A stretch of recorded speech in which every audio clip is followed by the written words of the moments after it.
Government of ഇന്ത്യയുടെ DGCA, director general of civil aviation, ചില regulations വന്നു. അത് വന്നു കഴിഞ്ഞ് ഇത്ര ദിവസത്തിനുള്ളിൽ ഇത് ഇംപ്ലിമെന്റ് ചെയ്യണമെന്ന് പറഞ്ഞു. അപ്പോഴ് അതുമായി ബന്ധപ്പെട്ട് കഴിഞ്ഞ 2 ദിവസമായിട്ട് 560ഓളം ഫ്ലൈറ്റുകളാണ് ക്യാൻസൽ ചെയ്തത്.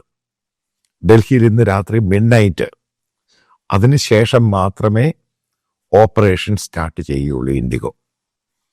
നിങ്ങൾ കണ്ടു കാണും ഇന്ത്യയിലെ പല എയർപോർട്ടിൽ നടക്കുന്ന കാര്യം പൂർണ്ണമായിട്ട് താറുമാറായി. പെട്ടികൾ അവിടെ ഇവിടെ, കൊച്ചുകുട്ടികൾ കരയുന്നു. ഒരു പിതാവ്, അദ്ദേഹത്തിൻ്റെ മകള് പീരിയഡ്സായി പാഡില്ല. അപ്പം അതേപോലെ തന്നെ എയർപോർട്ടിനകത്ത് ചെക്ക് ഇൻ ചെയ്ത് കയറിയവർ, അതേപോലെ എയർപോർട്ടിൻ്റെ ലോഞ്ചിലുള്ളവരും അവിടെയുള്ള കടകളിൽ, അതായത് സാധനങ്ങൾ വിൽക്കുന്ന സാധനങ്ങളെല്ലാം ഇത്രയും ആഹാരം കൊടുക്കണ്ടായി. പൂർണ്ണമായിട്ടും ഈ മെസ്സപ്പിൻ്റെ പ്രധാന കാരണക്കാര് ഗവൺമെൻറ് ഓഫ് ഇന്ത്യ.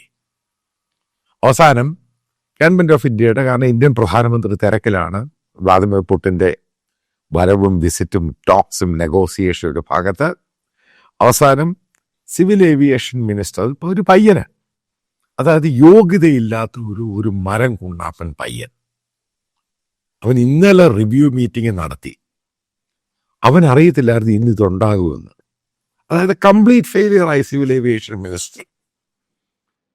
അപ്പം ഇതിനകത്ത് ഏറ്റവും പ്രാധാന്യം എന്തുവാ? ഒരു ഗ്രോയിങ് എക്കോണമി.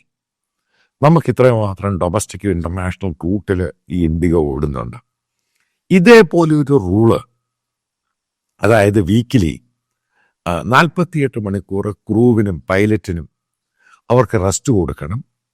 അത് പെട്ടെന്ന് ഇംപ്ലിമെന്റ് ചെയ്യാൻ പറയുമ്പോൾ, അതായത് സമയമെടുത്തു, പക്ഷെ അത് ഇംപ്ലിമെന്റ് ഇപ്പോൾ ചെയ്യണം എന്ന് പറയുമ്പോൾ ആ എയർലൈൻസിനുണ്ടാകാൻ പോകുന്ന പ്രശ്നങ്ങൾ, അതിനെപ്പറ്റി ഗവൺമെൻറ് ഓഫ് ഇന്ത്യക്ക് ശരിക്കും ഇന്റലിജൻസ് സംവിധാനമുണ്ട്.